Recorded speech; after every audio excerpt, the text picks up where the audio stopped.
My bed woke me up to take a nap. I reached over and activated the button. "Sir, there is a lady here who wishes to see you. My secretary has been dismembered." The machine responded with a voice. "Colette, I'm currently quite busy. Could you please ask Val if she can see her for me? Valerie is my private assistant. Today he handles the majority of my visitors. To be honest, I was not at all busy. I became a loner and was taking a nap in the afternoon." Colette was aware of this, so disturbing me was rare. "Sir, the lady says it's highly personal and vital. What she has to say. She claims she can only talk with you, sir. Tell her she will need to schedule an appointment. I'm not sure." "Next week, perhaps. Sir, the lady thinks it is urgent and is determined. Bugger. Okay, good. I guess I should go see her. Bring her to my office in about 5 minutes."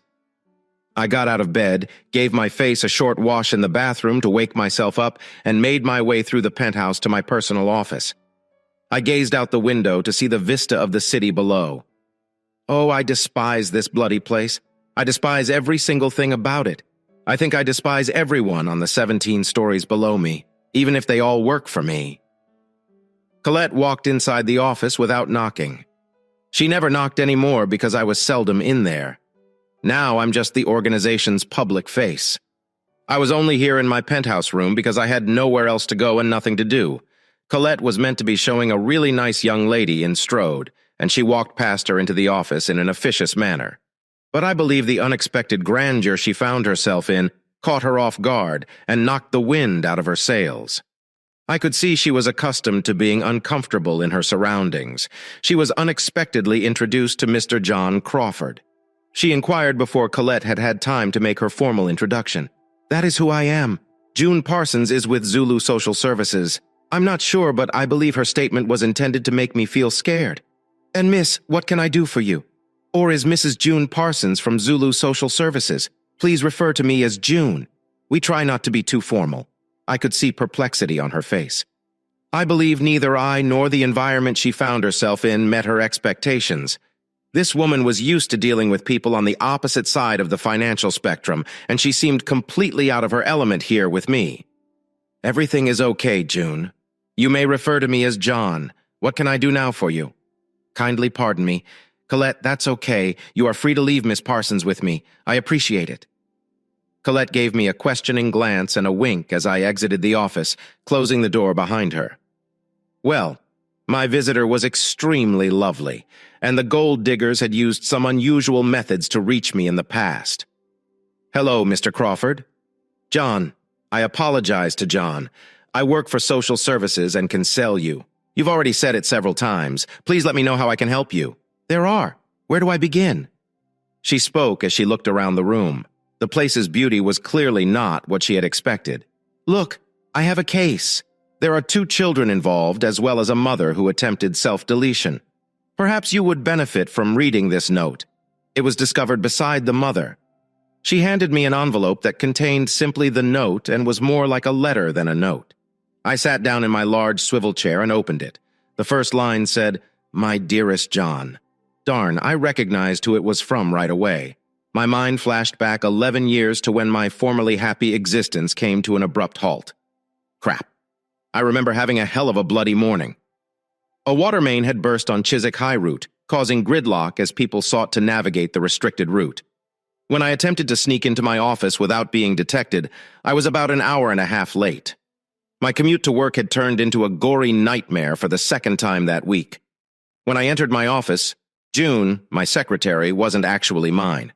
She looked after perhaps 3 or 4 of us. My plans were derailed. "John, where have you been? And why have you not turned on your phone?" Crap. I must have neglected to charge the wretched device last night. I believed it was becoming a habit of mine. When I came home in the evening, I was too sleepy to think clearly. "Since 9 o'clock, Tony Jordan has been seeking for you. He's really agitated about something. You must get your buttocks up there intelligently. They're such jerks." That's all I required. Since his father retired, that arrogant little butthead has been riding high on his screwing horse. That little shit and his brother believed they were God's gift to the bloody industry. He had no notion how to negotiate a deal or keep clients satisfied. I was wondering who the little bugger had irritated now. Thank God, John, you showed up. I've been looking for you all morning. "You really need to improve your time management skills, you know. Tony Jordan said as I entered his office. "If you hadn't moved the bleeding office from Slough to Chiswick, I wouldn't have had to suffer in bloody traffic jams every morning and evening. You've made up a hole." My mind was working. I was wondering why I didn't have the nerve to say that to the little garbage. But don't we all think this way? I apologized, Tony. There was a water main break on the high road. Okay, I arrived on time. You certainly did. You tiny shit. You have an expensive town flat paid for by the firm, and a couple of blocks away where you stay during the bleeding week with that little tart that your missus is unaware about to keep you warm at night. Anyway, something has gone awry with the Johnson job.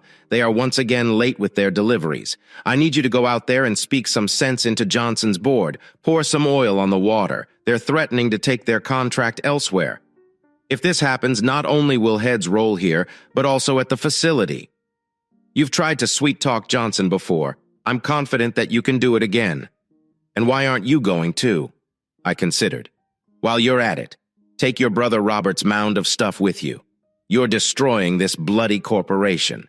If your old guy knew how you two were messing things up here, he'd be turning in his grave once more. We believe these things, don't we? I wished I could figure out why I wasn't seeing them, but if I did, I'd be out of my depth, wouldn't I? I'm going to call Simon Johnson. I'm sure he'll come around. We've done business with him for years. You're on the 12 o'clock flight? Old man Johnson has retired and his nephew, Paul Johnson, has taken over as company chairman. Both Robert and I are unable to travel. This week, we both have pretty packed calendars. The flight departs at 12 o'clock. Crap. I won't be able to attend. I need to get home first and pack. In addition, I'm supposed to take Sally to the theater this evening. She's been pleading with me to take her for months. You'll have to take her some other time. There's no need to worry. You will be reimbursed for the tickets. The play concludes on Saturday night. Sally has been bugging me to take her for weeks, but I've been so preoccupied with putting the Carter contract in order that I haven't gotten home until way too late in the evenings. I believed that now that Carter's contract was completed, my evenings would be free for a few weeks. I know the last night has sold out. Tonight was the only day we could get tickets if I went to New York. I will not be able to respond until at least Friday. Sally is about to go crazy. Will she then have to go with a friend or something? Sally, more than anyone else, understands that the Johnson work is essential to the organization. It accounts for over half of our total revenue. Call her at the factory and ask her to go home and pack your luggage for you. You will never make it home and back to the airport in time. Proceed from here. Now run. We can't afford to have you miss the flight. Cheeky little shit. As I left his office, I assumed that I had started working for Henry Jordan right out of college. It had only been a minor issue. When I first started working here, Jordan & Sons make machine tools. Henry Jordan had gotten in on the ground floor some years before. Maggie Thatcher announced that business must stand on its own 2 feet, and the bank began ringing, depleting the company's overdraft of working cash. Numerous British engineering firms went bankrupt. Henry Jordan was one of the vultures that purchased all of the obsolete plant and machinery. He reconditioned it in his own small workshop, sold it for a laughable profit to companies all throughout the developing world. Henry Jordan was a staunch conservative. I believe a large portion of the profits vanished into offshore accounts. It wouldn't be wise for a good Tory to pay too many taxes right now, would it? Bankruptcies began to thin out. Henry Jordan altered the company's operational model. He became an agent for corporations wishing to sell machine tools throughout Europe. It is really quite simple. The machinery was brought into the country in bits, then assembled and delivered to any place in the EEC. The company did well until the 2 boys were old enough to join it. Unfortunately, Henry's 2 sons, who had both attended university, were attempting to operate on the just-in-time premise. Great on a manufacturing line, however, it left no time for troubleshooting the issues that frequently arose in our business. Parts from all over the world may be delayed for 1,001 reasons. Fortunately, most of our clients were already aware of the issues. But if the brothers had only given us a few days' cushion when they quoted delivery dates, we wouldn't have had half the problems. It was always evident to me.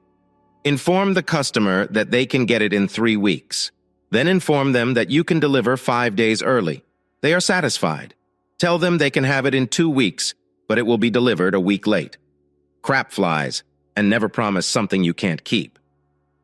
I couldn't understand why Tony insisted on me flying to New York. The brothers had recently finalized the new contract with Johnson's. They must be the ones to make things right. Yeah, but I knew how it would appear on the board if everything went wrong. I was the one who was going to take the can on this one. When I returned to my workplace, I contacted Sally's office at the Sioux factory. Yeah, Sally worked for Jordan and Sons as well. That was what Tony was hinting at. It wasn't just my head that would roll. I could see Sally going too. Sally and I met when she first joined the typing pool several years ago. There is a typing pool. That should give you an indication of how long ago I'm talking. We seemed to get along well right away, but we didn't get together until the office Christmas party that year. You're familiar with how it feels. Everyone was kissing under the mistletoe. When I kissed Sally. I'm not sure what happened, but someone eventually asked us to relocate because they wanted their chance. Sally and I didn't talk about anything related to the kiss. We were a product. I believe we both went crazy buying each other Christmas gifts. And I attended her family's Christmas dinner. I believe this caused some uncertainty because I'm quite sure they were expecting another person, but no one said anything. We partied together on New Year's Eve and awoke together in my bed on New Year's Day. That was our first time getting acquainted. I'm sad to say that I don't recall much about it. I do remember the night of January 1st. Sally never returned to her family home. 4 months later, we were married. When I was at home, I had the finest 10 years of my life. My life at work was wonderful until Henry's twin sons graduated university and came to work at the firm until they joined. I had been Henry's number 2, his go-to person for all things, both above and below the board. The boys' arrival marked a shift. Henry was a kind old man. He did not initially elevate his boys above me in the company hierarchy, but they both seemed to hate it. They were cordial enough to me, but I could see they disliked the influence I wielded over their father. Henry Jordan listed the company on the stock exchange and made a bloody fortune. That was the only time he upset me. I expected him to send a few shares my way, but he didn't. Another thing that did not happen was that I was not appointed as director. I didn't join the board, but both of my brothers joined. Then Henry had his bloody heart attack in the hospital. He instructed me to keep an eye on the guys. Henry, I have some hopes. I assumed that if you had given me some shares and put me on the board, I would have had some clout with them. Yes, absolutely. That was something I never said to him. He was on his way out, and I could see it. Henry promptly retired and died 3 months later. The lads began making alterations as soon as the lid of his coffin was closed, none of which I considered excellent suggestions. But there was very little I could do about it. They rented new offices in Chiswick, and the majority of the admin and sales staff relocated there. Tony managed that department, while Robert seized entire control of the factory. As a result, he inherited Sally as his secretary. She had been the plant manager for a while, but she didn't last long because Robert was constantly on his case. I was not pleased to learn that Sally was working for Robert Jordan. It wasn't something I could pinpoint, but I didn't like how either of the brothers looked at her. Bring it on. It's possible that it was jealousy. Perhaps it was simply because I didn't like either of the brothers. Really. But there was something I sensed. Sally was 5 years older than both sons, but she was a very attractive woman, even if I may say so myself. Sally also looked to get along well with Robert, if you ask me. No, I didn't suspect anything was amiss. However, because I disliked the boys, I would occasionally make comments about them. Sally would leap to their defense. And there it was, the recipe for trouble. The reality is, as the company grew busier, I found myself scurrying around all over the place, keeping customers satisfied and negotiating new contracts. I believe Robert saw Sally more than I did, so she knew his side of any problems before they were thrown at me. Okay, back to the Johnson contract and my last-minute trip to the United States. I called Sally and told her the wonderful news. I believe they heard her reaction at the Chelsea football stadium. Yes, I know, it deafened me, but you're taking me to a play tonight. You made it a promise. What's going on? Have you agreed to go to New York for the time being? This was another issue for me. When I was asked to leave somewhere, Sally somehow got the impression that it was something I chose to do. I've never understood why Mom thought I'd agree to go on these terrible vacations, but from our chats it was clear that she believed I did. I did not sign up to volunteer. Sally. Tony has just instructed me to go. Surely you are aware of the issue with Johnson contract deliveries. Has Robert not told you? There are always issues nowadays. But why do you always have to volunteer to sort things out? Especially because we're scheduled to go to the play tonight. I'm tired of the way you've been treating me recently, but what about my play? Do you see what I'm saying? I only told her that I was being transferred to New York, but she insisted that I had volunteered to go. I'm afraid I became irritated since she wasn't really listening to what I was saying. To be honest, Sally, I don't give a damn about that stupid play hour that belongs to both of us. Jobs are on the line here, and if I can't calm Johnson's bloody board down, the company will be up the creek without a paddle, with no orders. Now don't blame me because your factory can't produce this thing on time. That's the issue with dividing the two components of the organization. It had devolved into a them versus us mentality. Unfortunately, I was with the US and Sally was with them. An even more disastrous recipe. Please go home right now. Pack that suitcase for me and meet me at the Heathrow check-in desk at 11 a.m. There was silence on the other end of the phone for several moments. Then, in a very controlled voice, Sally replied, "You'll get your bag and maybe a few other things you didn't bargain for."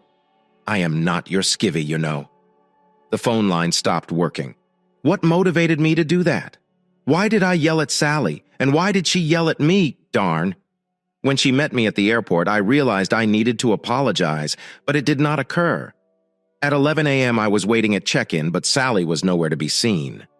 10 days passed with no trace of her. Sally came just as the girl was going to close the desk. She walked through the departure lounge as if I had all of the time in the world. Darn. What's taken you so long, Sally? Obviously, I spoke with a strong tone because I was concerned about missing the flight by then. But then I understood it wasn't Sally's or my fault we were having this disagreement. It wasn't either of our faults that she was unhappy in the performance that evening, and it wasn't healthy for us to leave furious with each other. Sally, I am sorry. I'm just so pumped about this vacation. I went to kiss her, but she backed away. We don't have time for such things. You must hurry to save your valuable contract. Then I heard the girl at the check-in desk say, "Mr. Parsons, you must check your bag in now or it will not make it on your flight." When I returned to Sally, I had completed the formalities of checking the suitcase in. She was no longer present. "How long does it take until the flight is called?" I inquired with the young lady. "Probably around 30 minutes. However, I recommend that you remain in the departure area."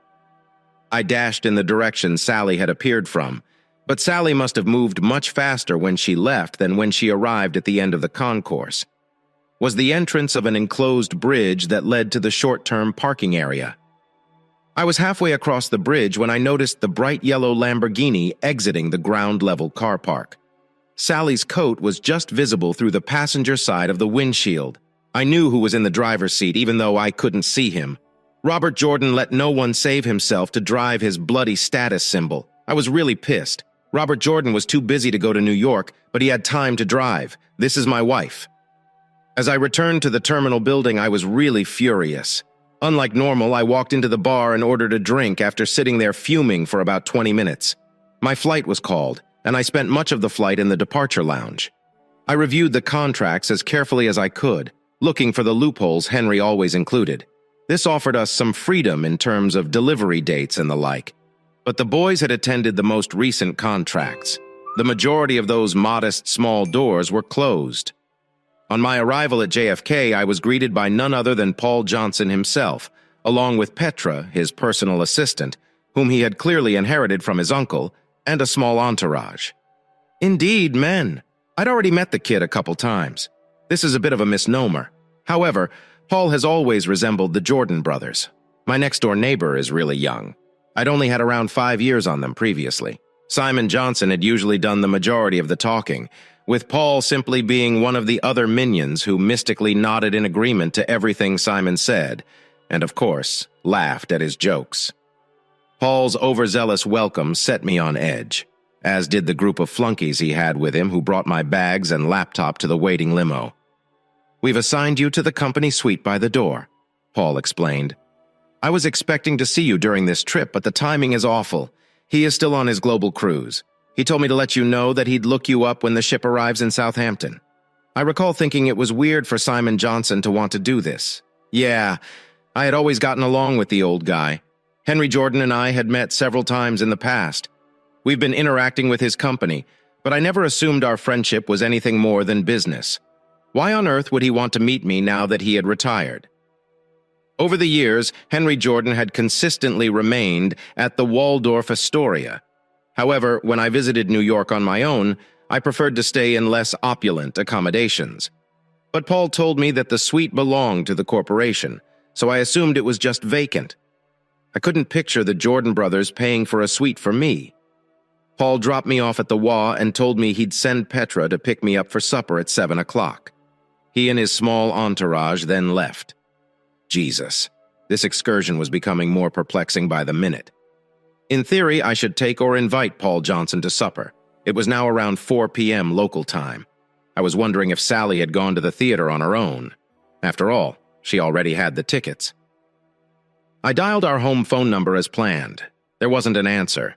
I assumed it would be around 9 p.m. in London. I texted her, asking if she was enjoying the play and who she had found to attend with. When Petra arrived to pick me up, she discovered me talking on the phone again. I hadn't received a response to my text to Sally, and I assumed she'd been home by then. However, the home phone did not answer this time. I left a message on the answering machine, telling her I was going out to dinner and would contact her the next day. As I went to exit the room, Petra grabbed my briefcase and returned it to the chair. I'd picked it up somewhere. This is primarily a social occasion. John Paul invites you to meet his family tonight. He stated it was unfortunate that you did not bring your wife with you. What is going on, Petra? I asked her after we got into the car. Petra was thinking about how to respond to my question. It took a few moments for her to respond. Paul simply believes that we should do a lot of business together. You should truly get to know each other. He also wants you to meet everyone on the Johnson's board of directors. None of this made sense to me until I realized that Johnson and Partners would be interested in hiring me away from Jordan and Sons. There was no alternative explanation I could provide for everyone. Unusual behavior. The food was superb, with a large number of Johnson's board members present, including their wives. Then we all went to a nightclub where some of the party members danced. I didn't go to the dance floor because I was exhausted after the flight. I'd been awake about 5 hours longer than the rest of them. However, as the evening progressed, I became increasingly sure that my headhunting plan was correct. All of the board members made an effort to talk to me and make me feel welcome. Petra stuck on me like glue, if that makes sense, as if she were my personal assistant. You see what I mean? Whenever someone approached me, she would whisper who they were and tell me everything I needed to know about them. It was about 2 a.m. New York time when I got back to my room, 7 Amish back home. There were no messages on my mobile, and according to the reception, Sally hadn't left any messages there for me either.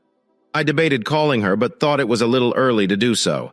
As she'd been out late the evening before, I was roused from the sleep of the dead at 11 a.m. by my breakfast, noisily arriving, followed by the now ubiquitous Petra.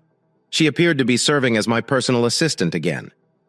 At 12 p.m., you will meet with the entire board. It shouldn't take long. Following that, Paul invites you to play a game of golf with him. Do you play? Of course you have. I recall you and Henry interacting with SJ.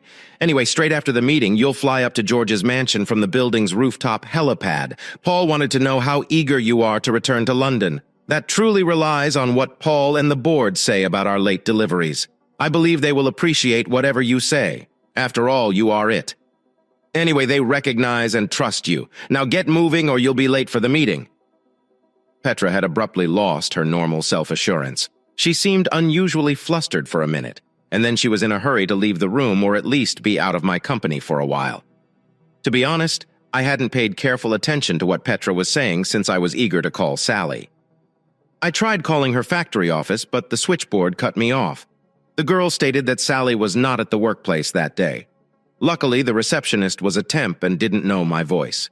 When I asked whether she knew why Sally wasn't in, she didn't ask who I was. She said she had no idea. I don't understand why. Maybe it was a sixth sense, but something compelled me ask her to put me in touch with Robert Jordan. She informed me that he was also absent from the office that day. I'm outraged.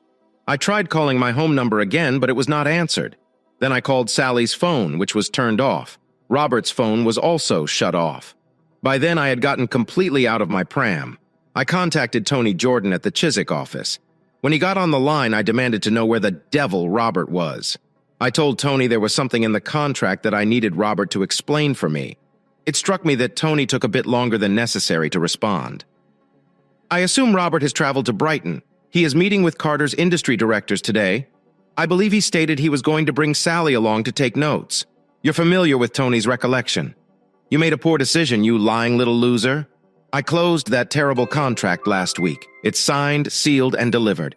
What kind of nonsense are you attempting to feed me here yet again? It was just a thought, not a statement. When Tony asked how things were doing, I told him I'd probably have to stay for a few more days to calm them down. As soon as I got off the phone with Tony, I called Monty Carter's secretary in Brighton as planned. She confirmed that Robert and her boss had no scheduled meetings that day. In fact, she could not recall their ever meeting. Petra reappeared and pushed me to hurry up and get ready for the conference. So I threw the rest of my meal down my throat and ran into the shower. We arrived late, but no one seemed to notice. An incredible round of introductions ensued, followed by a tour of the premises. We didn't get into the meeting room until about 1 o'clock. My negotiations were a complete farce, I must admit. Everyone agreed with whatever I stated, and they seemed to be more concerned about whether I was offended about anything. I gathered that everyone agreed with me that the Jordan brothers were jerks and a waste of space. However, that was not expressed in words. By that point, I was convinced that they were going to make me an offer I couldn't refuse. I was startled when the offer didn't come through. When the conference ended, Paul and I, along with a couple of other directors, went up to the roof to board the helicopter. Petra, as expected, joined us. She inquired when I wanted to return to England and arranged me a flight later that day on the golf course. I called my secretary in Chiswick on my cell phone and informed her that I would be staying for a few days. Whatever was going on back there, I wanted everyone to assume I was leaving the country for a few days. Nevertheless, Petra must have overheard our chat. I apologize for being overly curious, John, but is something wrong? I had to inquire because I couldn't stop noticing. Are you worried every time you call England? She inquired, sounding anxious. I'm not sure, but I believe something is not right over there. However, I am afraid it is personal. John, we've known each other for a long time. Can I help? You are already aware of this. I am aware of my ability to remain inconspicuous. Okay, you could assist me. It would be ideal if no one found out that I'm traveling home this evening. No one in England, at least. If what I fear is happening, I would like to try to catch them in the act. God. You do not think your wife is? I'm not sure, Petra, but we had a disagreement before I left, and she hasn't been where I expected her to be when I've tried calling her. I can't get her on the phone either. It's possible she's still furious with me. But there's a man I can't get in touch with either. Someone else over there is lying to me. There had to be a reason for that. I see. Why are you in such a hurry to return? Look, if somebody in England calls you, I'll have them transferred to me. Other than Paul, I am the only one, so who knows? You're taking the plane this evening. Anyway, all of Paul's calls are routed through me, so anyone attempting to contact you will be blocked. You can call them back from your cell phone and they won't know where you are. Thank you, Petra. Now, I think I should get back to the game. While I was conversing with Petra, I'd noticed Paul start walking towards us. I had moved out of earshot to make my phone calls. What perplexed me was the fact that, out of the corner of my eye, I noticed Petra make a small gesture with her hand as Paul began to move in our direction. Paul immediately changed direction and engaged in conversation with the other two players. The game is over. We went to George's mansion for a meal where I met PSG's daughter, Beatrice. Once again, I sensed something was wrong. I won't be for years, but she appeared uncomfortable around me that day. I couldn't put my finger on it, but I had the feeling these people knew something I didn't. I started to wonder if I had made a mistake in telling Petra about my suspicions. We flew back to the company headquarters later that day in a helicopter. Then Petra took me to the airport. She had arranged for someone to pick up my gear from the waiting area. The flight back to Heathrow was uneventful until I landed. A steward greeted me in the arrivals lounge and informed me that there was an urgent phone call for me, directing me to a service phone. John, this is Petra. We got everyone on the phone for you last night. After you left, your wife called, and I informed her that you were in conference with Paul. Later, both Johnsons called, but separately, and I gave him the same message. Your wife then called again, asking if I knew when you would return home.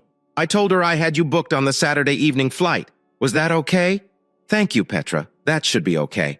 I'll call them later on my mobile and tell them the same story. Thank you for your help. Stay in touch, John. I'll let you know if they call again. So my loving wife reappeared, showing signs of concern about my whereabouts. I wondered why she was suddenly concerned about me. I checked into the Novotel by the airport and discovered that Hertz had already delivered the car I had ordered from New York. I, or rather the company, had an account with Hertz, so that was the simplest option. But the car was reserved for me privately. Not feeling tired, I drove past my house. Sally's car was in the driveway, and the house was dark as expected, since it was just after 4 a.m. from the call box on the corner of our street. I called the house phone. There was no response. And what is the answer? Phone was picked up. I made 4 calls in a row, and when she didn't answer any of them, I assumed Sally wasn't in the house, so the car remained where it was. I went down to the house and entered quietly. A quick search of the location revealed that it was deserted. What do I do now? I asked myself. Well, the best idea I could think of was to sit down and wait for Sally to return. I made myself a pot of coffee and settled into the lounge. I had planned on the coffee keeping me awake, but it did not. Just before 8 a.m., the noise of the Lamborghini's exhaust woke me up through the window. I watched Sally and Robert exit the Yellow Peril and walk up to the house. It will not take me long to shower and change. Will you go into the kitchen and make some coffee? I need something to clear my mind. It was amazing. They didn't notice me sitting in the lounge, despite the fact that the door was open. I suppose some people don't notice what they don't expect to see. Sally dashed up the stairs and Robert entered the kitchen. I heard him go through all of the cupboards. Then he came out and called Sally up the stairs.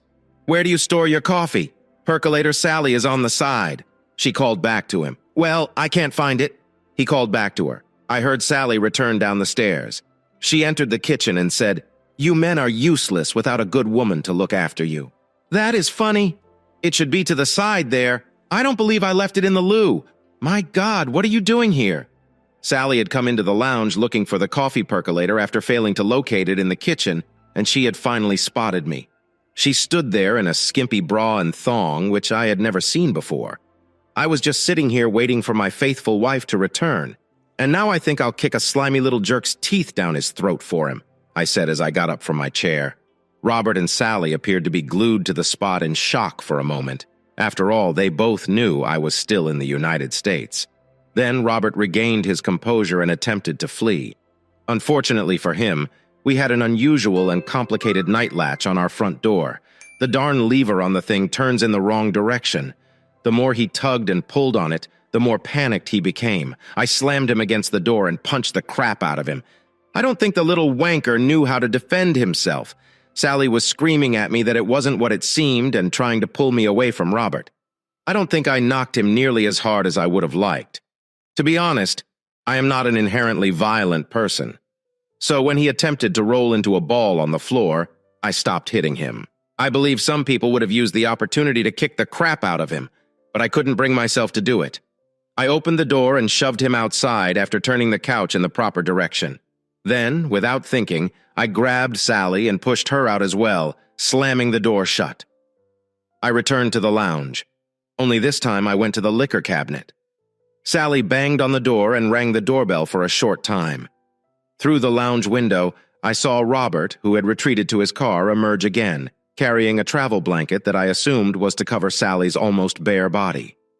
Sally called through the postbox once more, saying that it wasn't what it appeared to be and begging me to let her back in. I was adamant about not getting into a shouting match with her, so I ignored her. Some of the neighbors had taken an interest in our small cabaret. By that point, I could see them watching from their front doors and gardens. Sally, I assume, realized I was back in the lounge when she changed her target and began banging on one of the lounge windows, still screaming at me to let her inside. Unfortunately for her, she must have struck the window too hard, just as the police arrived. The window pane shattered, and Sally cut her arm badly on the shards. It seemed like only a few moments passed before the paramedics and ambulance arrived. I assume the cops summoned them. I did not. Then a police officer knocked on my door. I'd seen him talk to Sally and Robert before he did this. "Good morning, sir. Would you mind telling me your side of this little debacle?" he asked. "I caught my wife with a loser. Do I need to say anything else?" "Not really, sir, but the man claims you hit him." "I did, won't you? He was inside my house, and you didn't hit your wife?" "No, I really didn't. I just helped her get through the door so she could be with her boyfriend." I believed I was being quite magnanimous. Another officer who had been talking to Sally and Robert approached, shaking his head at the first officer. He does not want to take it anywhere, and the lady claims there was no violence directed at her. Then he said to me, "Sir, your wife has a nasty gash on her arm. The medic says she'll need stitches in it, so they'll take her to casualty. But she will need some clothes. Will you take them down there for her? Not for your bloody life. I will not. That is her bleeding problem, not mine anymore. Let her little shitbag boyfriend get her some new ones. He has plenty of money. Look, I see you recognize that she must have some clothes. She cannot walk around dressed like that. She's almost bare. Then she'll have to find another mug to come in and get them for her, right? You can go up and get some if you want. Or maybe her boyfriend wants to come back in for another round." My attention was drawn to the Lamborghini's burble as it drove away, following the ambulance. It appears she has decided to do without. "Now, if you'll excuse me, officers, I need to call the window people and my solicitor." The police officer left, mumbling something about hoping they wouldn't be called back later in the day. I called the window people, and a man arrived within a few minutes to replace the broken glass. He attempted to make small talk while working, but they soon gathered. I was not in a conversational mood.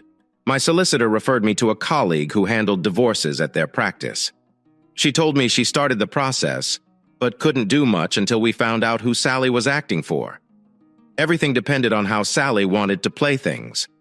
I noticed the police drive by several times during the morning while I was stacking all of Sally's clothes in the garage, which I had placed in bin liners. I'm assuming there was some sort of collusion between the police and Sally. They must have informed Sally that I had put her belongings in the garage because, around 4 o'clock in the afternoon, a different police car arrived outside the house with only one officer inside. This time, he did not get out. A little later, a Ford Transit van driven by one of the factory boys came down the road and backed into my driveway with the remote control. I opened the garage shutter. It was obvious to me what they had come for. Sally, her arm in a sling, exited the passenger door alongside one of the girls from her office, while the guy and the girl loaded Sally's belongings into the van. I heard Sally try the service door between the garage and the kitchen, which was locked. She came around and pressed the front doorbell. "John? John, I need to talk to you. You have it all wrong. Nothing happened between Robert and myself. John, do you hear me? I know you are in there. Speak with me, John. Please, let's talk about this. Please, you are making a terrible mistake." Sally made a call through the post box. I opened the door, but before she could say anything else, I stuffed her bag into her hand and slammed it shut again. I had already removed her credit cards and house keys from it. I watched as Sally approached and spoke with the police officer who got out of his car. He continued shrugging his shoulders and shaking his head. After a while, and with a resigned expression on his face, he pointed to a spot on the ground, presumably telling Sally and her friends to wait. Then he approached and knocked on the door. "Sir, your wife wishes to speak with you, and you understand that you cannot keep her out of the marital home," he said when I opened it. "You can inform her that we have nothing to discuss. The house is already on the market because she decided it was no longer our marital home. If it was, she would have been in it when I returned home last night. Instead of screwing her boyfriend somewhere else, wouldn't she have her lawyer contact mine? Will you? She is aware of my identity." The officer returned down the drive where he had a brief but animated conversation with Sally and her friends. Sally then collapsed into the arms of her two friends, who assisted her back into the van. Then they drove off. The police officer stood there, shaking his head as he watched the garage shutter slowly close and shrugged at one of the neighbors who had been watching the pantomime. He got back into his car and drove away. About an hour later, Patrick called me. I told her about the events of the day and she apologized. She asked what I planned to do and I told her about the divorce. Sally. And of course, I wouldn't be able to continue working for Jordan's. Petra insisted that I keep in touch with her and made me promise to do so. She also mentioned that Simon Johnson was going to call and that I needed to stay in touch so he could find me. Paul had already told me that. I was curious as to why Simon Johnson's visit was so important. It was midnight when I returned to the Novotel. I couldn't sleep in that house again. It had too many memories. After breakfast the next morning, I called my secretary, June, and asked if Tony was available. She informed me that he was not going to be in the office that day and asked what was going on. Well, I told her straight away. June was extremely upset by the news. I swear she was crying when I told her. She informed me that Tony had told her I was likely to resign when I returned. She got the impression that he'd avoided the office that day. When I arrived, I found Tony's absence strange. I would have assumed that after knocking his brother around, he would have taken great pleasure in firing me. After all, Robert is one of the company's directors, so there was no love lost between us. Nothing was really making sense. None of this made sense. First, I took a trip to New York. Tony insisted that I go, but when I arrived, everyone at Johnson's seemed surprised that I had come. Yes, there were some late deliveries, but they didn't seem to be climbing the walls over them. Then, there was Robert going after Sally.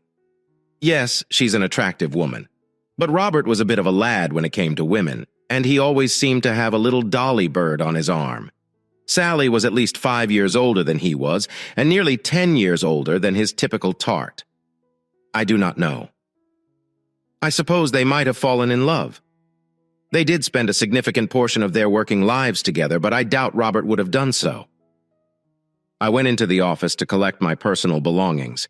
I used the opportunity to wipe the hard drive on both my company computer and the laptop I was carrying, but not before copying the contents of hard drives to zip drives. I personally delivered my resignation letter, which June had prepared for me, to the personnel officer. While I stood there, waiting, he arranged for my final salary and bonuses to be deposited into my bank account immediately. The accounts department was hesitant at first, that is, until they realized who was resigning. I believe nearly the entire staff assisted me in carrying my gear down to the rental car or came out to wave me off. I had left my company car safely locked in the garage. Back at the house, I wanted to make sure I had received everything I was owed before giving it back. That was it, really? I stayed in the Novotel for about a week before finding a flat that I liked. The house sold quickly. It was in a good area, and I priced it to sell quickly. Well, I decided to take a few months off and think about my next move. To be honest, I was still expecting Johnson's to make me an offer and didn't want to commit elsewhere too soon. Sally, I saw her a few times. On both occasions, we had heated disagreements. Correction, on both occasions. I called her a cheating little 304, and she retaliated. Civil discussions between us appeared impossible. I was surprised. Didn't shake hands with Robert right away. She didn't move in with him for several months after I kicked her out of the house where she'd been staying in the meantime. I'm not sure, but the guy I hired to watch her said she moved in with Robert shortly after our first major disagreement at the solicitor's. They nearly had to call the cops for that one. She probably realized at that meeting that we were never going to get back together. Our second battle of words occurred when we signed the divorce papers. Sally, looking strange, was sitting at the table before I entered the room. She wore a large winter coat and sat strangely. My solicitor and I sat opposite each other while the settlement details were read aloud. Then Sally signed the documents. They were placed in front of me, and as I approached to sign, Sally asked John, "Are you certain you want to do this?" "There are some things you really must do. Did you hear any cheating, lying little 304? Say something, Sandra." I consulted my solicitor. Sally went off on me, calling me all kinds of names. So I quickly signed the forms and exited the room without saying another word.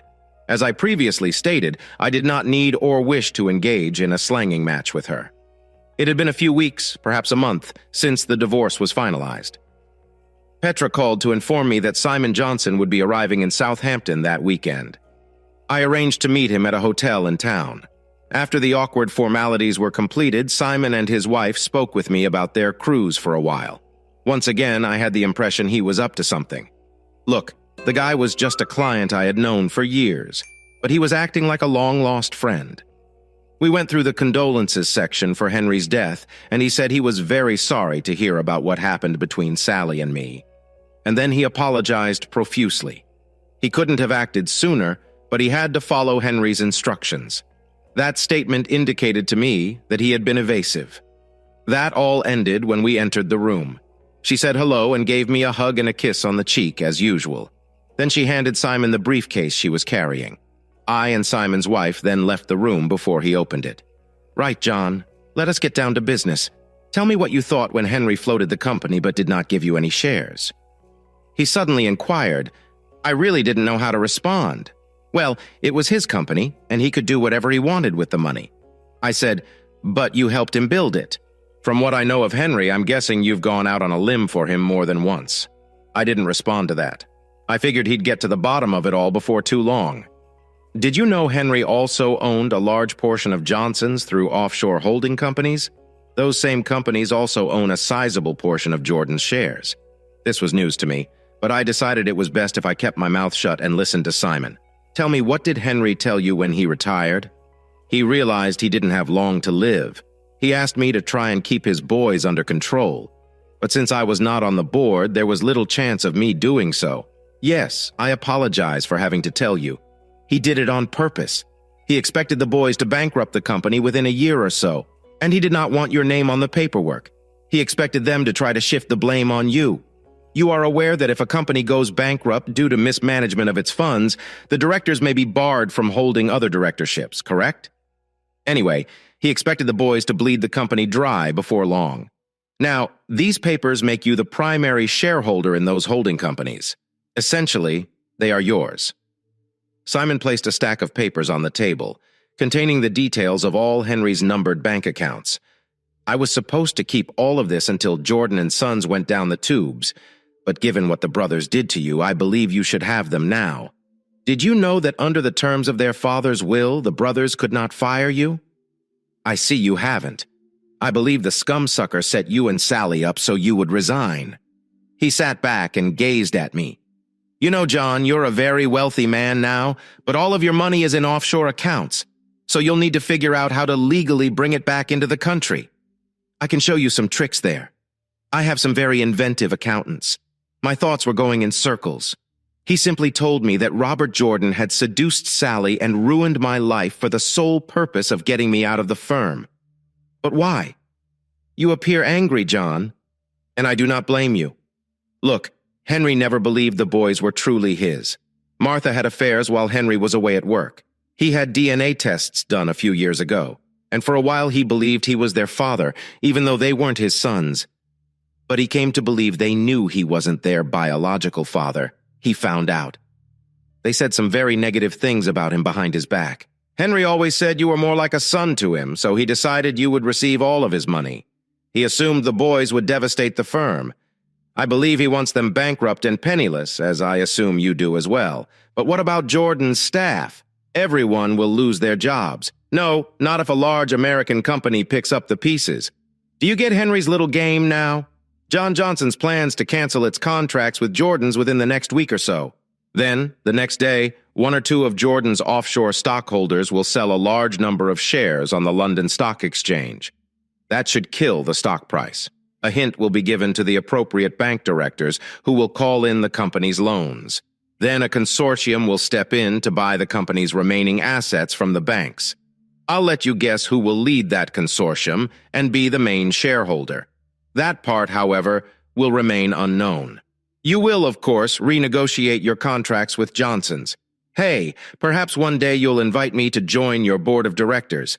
If Johnson's and Jordan's merge, you will also be appointed to Johnson's board of directors. How does that sound to you, John? I do not understand. Why didn't Henry just leave the company to me from the beginning? And you'd be fighting their will-related challenges for the next 20 years. You were with Henry almost every day of his working life for the past few years. Henry has always been a little eccentric. He was certain that the family would claim you had undue influence over him. They were certain he had money hidden somewhere abroad. They've spent a lot of money in recent years looking for it. That is why Henry delegated responsibility for everything to me. Anyone looking into where your money comes from will discover that it comes from me. And because I am no longer connected to Johnson and Partners, they cannot accuse us of insider trading. Of course, I have been on that bloody ship for the past 6 months. So, there we are. I am now the joint chairman of Simon Johnson Associates. I leave Paul to run the American branch while I keep an eye on what's going on in Europe. Both Jordans were declared bankrupt and are barred from serving as directors of any company for a decade. They attempted to set things up a few times, but I had guys keeping a close eye on them. Surprising to me, Robert married Sally. I'm not sure, but I believe he expected Sally to get her hands on some of the money he suspected was on its way to me. But he had no chance because it had officially become mine after Sally and I divorced. And after they married, I petitioned the court to terminate her alimony arrangements. Following that, they received nothing from me. The marriage only lasted about a year. I have to be honest. I felt sorry for the twins Sally had with him. I suppose they were getting together in the office for love after I kicked her out as the guy I was watching. Sally claimed they rarely met in the evenings. I doubt the scumbag ever paid her maintenance after he abandoned her. You know, these things cross your mind. I wondered how long Robert had been screwing Sally over his desk, but she must have become pregnant soon after we separated. I saw her pushing a pram down a slow high road just a year after I kicked her out. Robert was last heard from in southern Spain, where he was being investigated by the drug squad. Southern Spain. Morocco. I imagine a fast boat wouldn't be far away. That was how Robert's mind was functioning. That's why I informed the drug squad. As for Tony, apparently he drives buses around London. Not the best place to drive a bus. His wife divorced him after learning about his little flatmate. No prizes for guessing who gave her that information. And of course, Tony lives with his mother, Martha. Do I feel guilty about Martha's loss of income from Jordan and Sons? So the question should really be, did Martha feel guilty about running around on Henry? You tend to reap what you sow, Sally. The last I heard, you were living in a council flat and receiving social benefits. I should imagine. I do not know. Perhaps she is hooking on the side. Sorry, that was uncalled for. But this is how I feel. Once we got started, things moved quickly. Paul and I worked extremely well together. Well, we were both trained by experts. Henry Jordan trained me, and Simon Johnson trained Paul over the next few years. We devoured other companies wholesale. The merger of the two companies had resulted in a large multinational. Paul and I have taken a step back and allowed the minions to do the majority of the worrying. Simon Johnson and his wife settled in England. He has a nice estate next to mine. His daughter Bea and I occasionally hang out together. No, we aren't interested in getting married, and have no plans to. We have both been down that road once. He's on the board alongside Paul and me, and of course Petra. We all get along just fine. So Petra, what were you expecting? Paul's wife died in a car accident some years ago, after a long period of ambiguity. He married Petra. Paul claims that she married him because she was tired of waiting for me to ask her. So why am I living in this penthouse on my own? Well, something has been missing in my life since, when I was living day to day. If an opportunity to make a profit on the market arises, I will seize it. But there must be more to life than making money. Okay, now this social worker is handing me a letter from Sally. I read it quickly and then pressed the intercom button on my desk. Colette, could you please find out if Beatrice is in the building and ask her to come up here as soon as possible? Yes, sir. I think she's in her office. I saw her earlier and she hasn't gone out since. She was at my door just a few minutes later, and she entered the room. I handed her the letter, saying nothing. As we read it, she took a few deep breaths, which told me that the contents had made her angry. The vicious, vengeful little witch. Did you have any ideas? Not in the slightest. What are you planning to do? Come on, Bea. I have no choice in this matter. Turning to June Parsons, I inquired, "What hospital are Sally and you, General? And what is the prognosis? Do you remember when I was there last evening? They had no idea she had taken a cocktail of drugs, almost everything she had in her house. They pumped her out, but they don't know how long she was laying there. The doctor told me it would take some time before they had any real idea about the children. I placed them with an emergency foster mother last night. She will look after them today. I thought I'd ask what you wanted to do. I need to take that note back. If she does not survive, the coroner will investigate. Not a problem. Run a copy for me, Bea, and then return the original to Miss Parsons. Here. Colette will contact SLU Hospital's general manager as soon as possible, and the intercom will be operational again shortly." The telephone rang. "Hello? Yes. Good. Do you know who I am? I have a question for you. How much has your hospital overspent this year?" Okay, here is the deal. You have a patient in there named Sally. Sorry, June, what does Sally use? It is the same as your name. Crawford, June Parson responded. That was surprising. Right. You have a patient named Sally Crawford. A drug overdose case. If she survives, your hospital will receive a £1 million check from me. If she dies, you get nothing. Do you understand? Good. I don't want any corners cut. No expense was spared. Goodbye. Surely they're doing everything they can, B commented. I don't trust the bloody bureaucrats who run our hospitals these days. You hear a lot about how they try to cut corners. I just wonder sometimes. Anyway, flashing £1 million at them can't hurt, and I'm confident that everything will be done to help Sally. Now. Right now. Let's go collect my kids. I assume that's why you came here in the first place. June. Mrs. Crawford claims that they are your children in her letter. I don't see any harm in delegating their care to you for the time being, but you understand that until a judge orders otherwise, they are my responsibility. You don't need to worry. They'll be in good hands, and you can count on me to keep you informed of what is going on with them. With your permission, we'll drive them to my house near Swindon.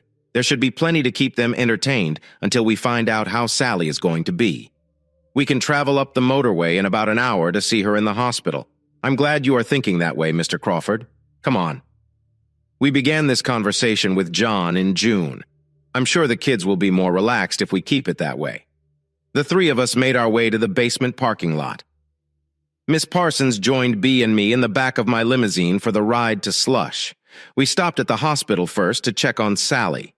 The doctors weren't too willing to commit themselves at what they termed as this early stage. Then June Parsons guided us to the foster home where the children were staying. We and I stayed in the car while she went in to speak to the children alone first. 10 minutes later, she signaled for me to join her. He followed me inside. Kay and Heather, this is your Uncle John. He's going to look after you until your mother is feeling better, June told them. We decided on the Uncle John bit until we knew how Sally was going to be and how the girls were going to take to me. Hi, girls. This is my friend Beatrice. You can call her Annie. B, the 210-year-olds were eyeing both B and myself with some suspicion. Until your mummy gets better. You are going to stay with your Uncle John at his home in the country. I think you'll like it there. He has horses. You can ride in the house. Has its own swimming pool. Be at it. Where is our mother? Can we see her coast? Is she going to die? Heather added. Well, the doctors are doing their best to prevent that from happening. I volunteered. The girls were still looking distrustful. We saw her a little while ago. But if you wish, we can stop at the hospital and you can see how hard they are working to make her well again.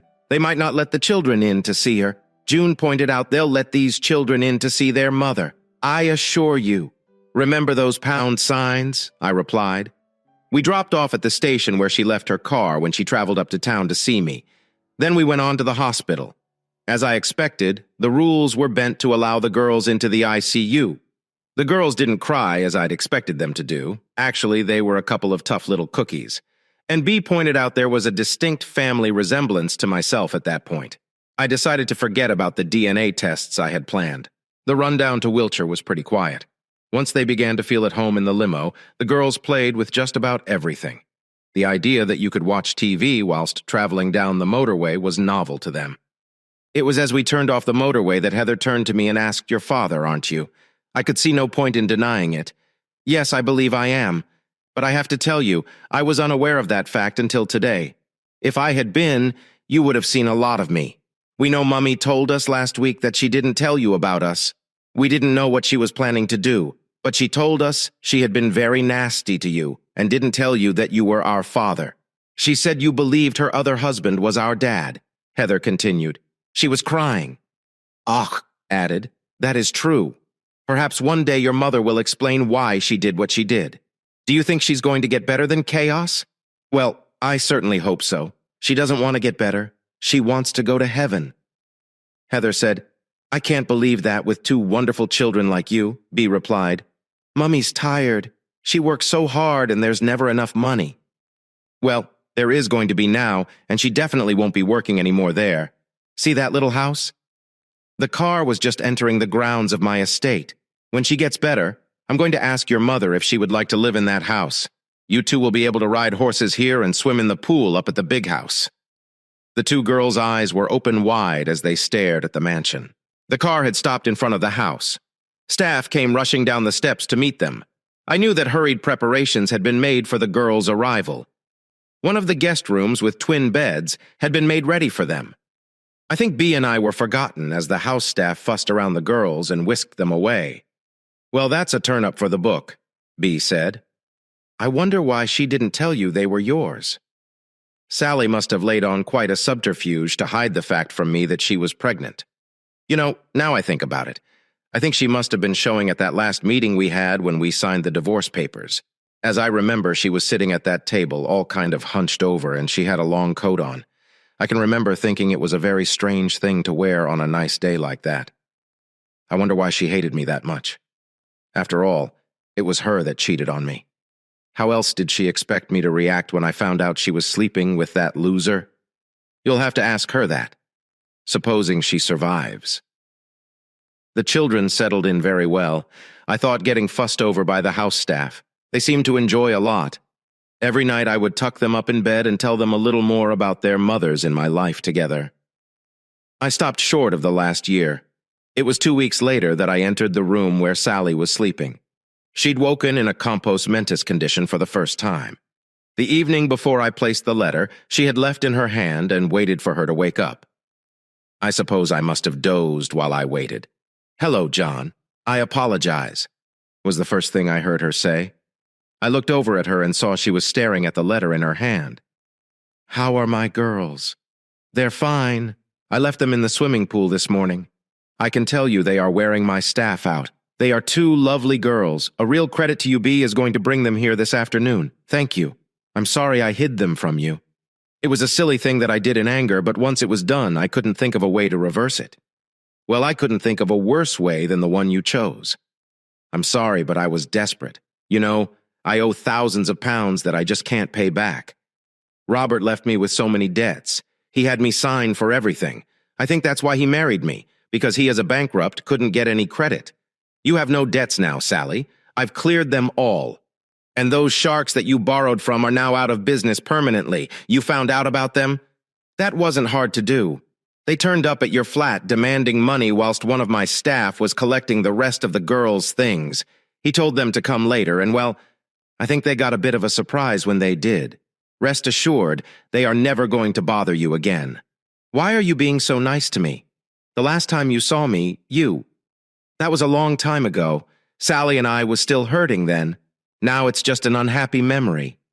Mind? I hurt a lot when I read your letter. I'm going to take a long time forgiving you for keeping my girls from me. I am sorry. That's all I can say.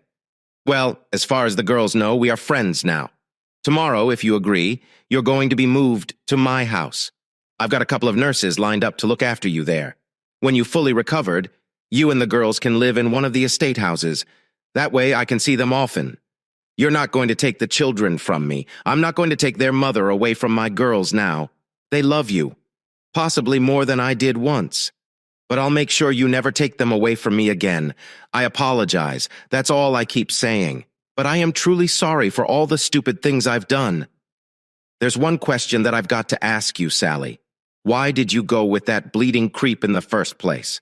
Don't you think that's a question I've asked myself 1,000 times over the last 10 years? I'm not sure I have an answer. He worked on me very carefully over a long time. I know why he set out to do it. He told me when he realized the girls weren't his. That didn't take him long. They look so much like you. He said they couldn't sack you. Something to do with their father's will. They were convinced that you had some of their father's money. They thought when you didn't have a job, you would use some of it to, I don't know, start a business of your own. I suppose they had private detectives watching you all the time. Were they pissed off when you went to Southampton and met up with Simon Johnson? Then, a week later, the company's 4 biggest contracts were canceled. Johnson's amongst them. But you knew that was going to happen, didn't you? I think the bank foreclosing on them really took them by surprise. They hadn't expected that one. The next thing was the police turning up at the house. Did you know that Robert charged just about everything to the company? We had nothing. No house, car, or anything. Robert and Tony were arrested for misuse of company funds. But I suspect you were behind all that. No, Sally. The forces of law moved along their own paths without any help from me. But Robert and Tony were on ridiculous salaries. What did they do with all their money? I'm not sure. They both like to play the stock market, and Robert threw money like water in the clubs. He wasn't averse to a little gambling as well. I think they'd squandered it all when they came up with the idea of getting you out of the firm. They planned on you revealing where all the money was that they were convinced Henry had squirreled away. You still haven't explained why you went with the loser? Well, I was angry with you. You know, Robert was very clever. He pulled the wool over my eyes every time you went away. He'd make little comments. He'd let me overhear conversations that led me to believe you had girlfriends all over the place. It's hard to explain, but I'd hear him discussing with Tony expenses you'd put through for nightclubs and things. I'm sure they were legitimate expenses, but it was the little asides he'd say to Tony on the phone that I wasn't supposed to hear. But of course, he made sure I did. You know, man talk. He'd say things like, "You had a new girl in New York or Rome, and you'd spend a lot money entertaining her. They had me convinced that when any trips came up, you wanted to go and meet up with your girlfriends. But if you thought I was running around on you, why didn't you challenge me?" Because I couldn't bring myself to believe it. If I challenged you, and you said it was true, what was I going to do then? I wasn't strong like you were. I don't think I could have walked away and divorced you. I have been living in misery, but as time went on, I was beginning to waver in that belief. And then that play came up. You knew I wanted you to take me to it. Well, Robert was sitting there when you called and said you were going to New York. He heard our conversation, and I was crying. So he comforted me. Then he drove me home so I could get your bag and then to the airport. We didn't go back to work, Robert said. I was too upset. We went down to the river at Sunnydale and sat there talking all afternoon. After that, he took me for a meal and to the play that night. I think I must have had too much to drink. I know it's no excuse, but that night I went to bed with him. I'm sure I wouldn't have done it if I hadn't drunk so much. But that's easy to say now, isn't it? I was feeling very low when Robert made me feel good about myself that day. After all, my so-called loving husband had just flown off to meet his girlfriend. Well, so I thought. I still thought that until Robert walked out on me. He told me everything about how they set it up. If you hadn't come home that day, they had photographs, Robert and me together. They were going to send them to you anonymously. I knew it was wrong to sleep with Robert, and if it's any consolation to you, he was not very good in bed, too selfish. I don't want to know that, Sally. I'm sorry, but he was useless at just about everything except hitting me. He got quite good at that. Towards the end, when you came back and found Robert and I together, I was angry. I'm not sure why, but I felt you sent me up. That bloody girl told me you weren't coming home until the Sunday, that bloody little tart. Yes, Petra, I was sure she was. You're a bit of stuff over there. Well, she wasn't. Don't you think I realize that now? But I thought you set me up so that you could catch me and divorce me. That made me really angry. I suppose I was angry with myself. Really? I was going to tell you about the twins the day we signed the divorce papers. I had it planned. I'd signed the papers. And then before you signed, I'd tell you about the babies. That way it wouldn't be as if I was using them to get you to change your mind and take me back. You'd have had the choice whether to sign them or not. But you were still angry with me. You know, I think that's when I really should have realized that you hadn't been cheating on me. If you had, you surely wouldn't have been so angry me for doing the same thing. No, you called me a bloody 304 something and I lost my temper. I apologize. For God's sake, stop saying you're sorry. What's done is done, and nothing can change it. Will you ever forgive me? Forgive you? Now that's a question, possibly. I might forgive you eventually, but there is no way I'm ever going to forget. But there are two lovely young ladies in this equation now, and or rather we have to think of them. I will be civil to you at all times, and I expect you to be civil in return. As far as the girls are concerned, you are their mother and will be their loving father. Just don't bring your boyfriends around my house. There's never been any boyfriends, and there never will be. Ever is a long time. Sally. Sally recovered after a fashion and lived in the little house on the estate with the girls until they went to university. Cancer took her a couple of ago. Now, I don't think she really had it in her to fight that hard. I'm convinced the drugs she took in that overdose left her with some permanent damage. Bea and I married in the end. Do we love each other? Well, I don't think I love Beatrice in the same way I loved Sally. Bea and I are kind of soulmates. We're very fond of each other, and we enjoy making love to each other. I suppose it is love, but not the same kind of love. The twins are grown and married now. They have children of their own. He has been designated Grandma, a title, I believe. She thinks she's too young to hold. Am I happy now? Yes and no. What's that? I could have lived my life out with the woman I loved. Now I can only put flowers on her grave. Beatrice waits at the gate of the cemetery every Sunday. Whilst I do so, life goes on. Thank you for taking the time to hear today's story.